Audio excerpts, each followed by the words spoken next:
In my last video, I talked about using this little camera, this Rollei A110. It's a 110 film camera that I brought with me to a recent event, and a few people asked me about it, and I thought it might be fun to talk about and show how I use it and how it works and all that stuff. So here we go. This little guy was manufactured in 1975, give or take, and uses 110 film, which I have here. It also has an attachment to use flash cubes, so if you're using this camera inside or at night and you want to photograph people, you're going to need one of these, otherwise everything's going to be just too dark. After the 110 film camera became obsolete, a company called Lomography brought it back in the early 2010s and is now the sole manufacturer of this film. So if you're looking to get some of this, you can get it from B&H or Autorama or directly from Lomography itself. If you're looking for flash cubes, you can get them at tag sales or flea markets or on eBay. I recently bought a few more of these because I plan on using this camera a bit more. When I became interested in acquiring one of these cameras, I went on eBay and was able to find one that came in its original case. This one's a little scuffed up, but it is almost 50 years old, and when you're 50 years old, you might have some scuffs on you too. When you open it up, it has this beautiful red interior, and it came with the little booklet, the manual. It also came with this little attachment that goes on the side of the camera. I'll show you this momentarily, and this is to use the flash cubes. It also came with a wrist strap, and I'll show you how I use that, and the camera itself, and I'm going to show you how this works too. So how does this little guy work? Where do you put the film? Where do you put the batteries? How do you use the flash cubes? Let's take a look. So here it is. It's pretty tiny. It fits right in the palm of your hand like that. And the functionality of it is pretty simple. Anything that you can do is going to be in orange. So that's going to take the picture. This is going to change the focusing. There are some other tabs, which I will show you when I open up the camera. That is going to show this tab right here. When you push that, let's see, it's a little tricky. There we go. And that's going to pop up this, which is where the battery goes.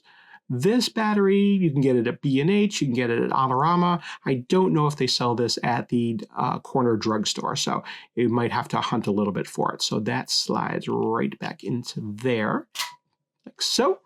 And to open up the camera, to put the film into it, you put your thumbnail into one of these orange tabs and pull. So to load the film in this camera, you take your 110 film cartridge, you put it in like so. You might have to pull apart a little bit to get it in there, and you close that up and like so. Now it's in there. To advance the film, and you'll see right there the little arrow. To advance it, you open it and close it. And you open and close it, and it goes to 1, and that's going to be the first frame on the camera. You can continue doing that, nothing will happen. So when you want to take the picture, and I'm just gonna burn off some frames on this camera, you just push that button, and that's that. It's just that quiet. To advance to the next frame, like so. That's it. So because I have older eyes and progressive lenses in my glasses, I can't actually see through this viewfinder. Everything is really blurry, which is a little frustrating. And it can be a challenge when it comes to focusing this camera, which you do with this slider on the front right here. You see the lens, oops. You see the lens rotating when I turn that right there. So because I can't see the icon of the person or the icon of the two people or the icon of the mountain, I actually forget what's in there right now, but I'll pull up a screenshot of it so you can get an idea. You just kind of have to know that this side is for closer up and this side is for further away. Now to frame up your image, you'll see these little brackets in there in the corners, and those are going to correspond to where the edges of the frame are going to be. When you're further away, they're a little more accurate, but when you're closer up, it's a little less so. Now, because you're not looking through the lens on this camera, it's kind of like a point and shoot. You're looking through here and you're taking the image through here. There is some parallax, so you kind of have to compensate for that. If you're closer up, you just kind of have to know, pull yourself back from the subject a little bit more, and you'll get everything in the frame, because that's how it's easy to cut off heads. So you don't want to compose things too tightly in here. You can always crop it a little bit later. How do we use the flash cubes with this camera? Well, you take this little attachment that came with the camera right here, and the little pin that's on the top there is going to coincide with that right there, and you push it in like so.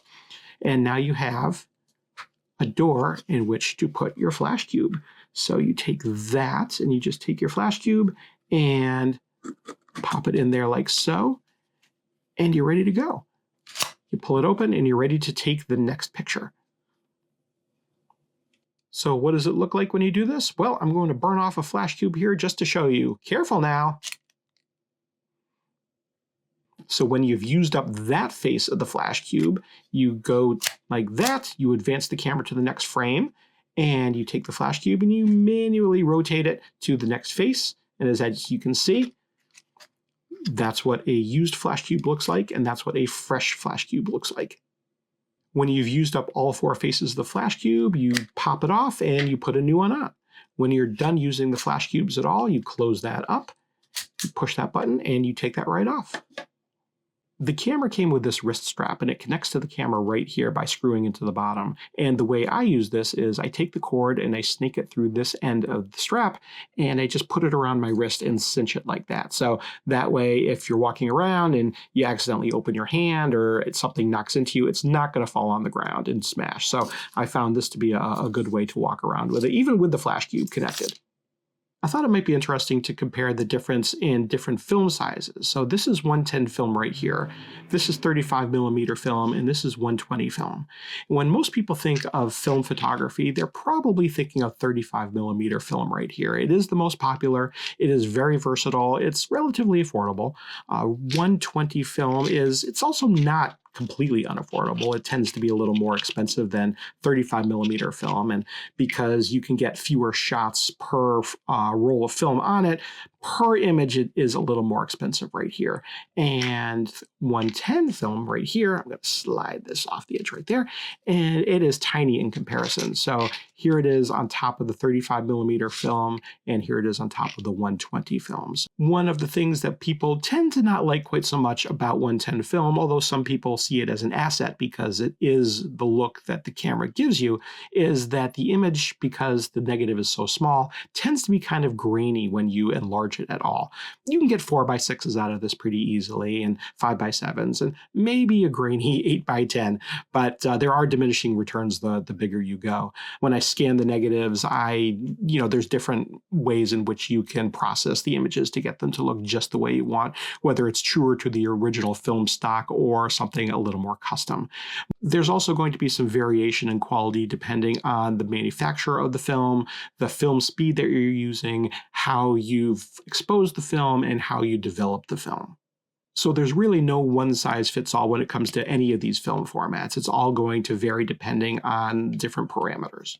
And yes, I know I'm not using gloves to handle my film negatives, so feel free to yell at me in the comments.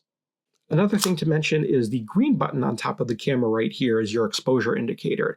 If you press it down and it's flashing green, that means the scene is going to be underexposed. So you need to add light to the scene in some way, whether that's by adding lights off camera or using a flash cube. If you press it down and it's a steady green light, that means it's going to be properly exposed and you don't need to add any more light to it from there. Now, where do you find film from this camera anymore? Well, there's only one company making 110 film, and that's a company called Lomography, and I'll leave a link to that in the notes below. But you can get it from B&H or Autorama, and it's not crazy expensive, but it's not the cheapest stuff either because there's only one company making it. There's also not a lot of people shooting 110 film anymore, so you can pick it up.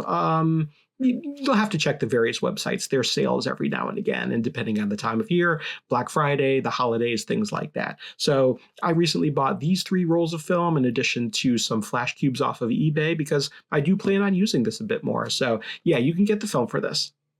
Someone asked me the question, is this practical? Well, it depends on what you're using it for. For me, I've been using it because it's fun to walk around with. It's small. It's a conversation piece. I brought it with me to a recent event with other local wedding vendors just for fun to take people's pictures. But would I bring this to a wedding or a portrait session? Maybe. I don't think it would compete with any mirrorless or DSLR camera or even a 35 millimeter film camera because the negatives are so small. But it is something that will add a unique look to whatever it is you're doing. So as an extra, as a little add-on, as something just fun to try, it might be worth bringing to try it just to challenge yourself or just to see what you can get in addition to the other coverage that you're going to be making. So that's my recap of the Rollei A110 110 film camera. Am I going to use this camera more in the future? Most likely. I did pick up more film, I picked up more flash cubes, so I'm gonna bring it around with me as I walk around, go to family events, maybe I'll bring it with me to a portrait session. Who knows, maybe I'll take a picture of you with it someday. I hope you enjoyed this recap of the Rollei A110. If you have any questions about it, feel free to ask in the comments below. I'll do my best to answer them. Thanks for watching. I appreciate your spending a few minutes with me. If you'd like to see more videos like this, check out this other one I made for you. This is Ask a Wedding Photographer. I'm Seth K, and I'm here to help.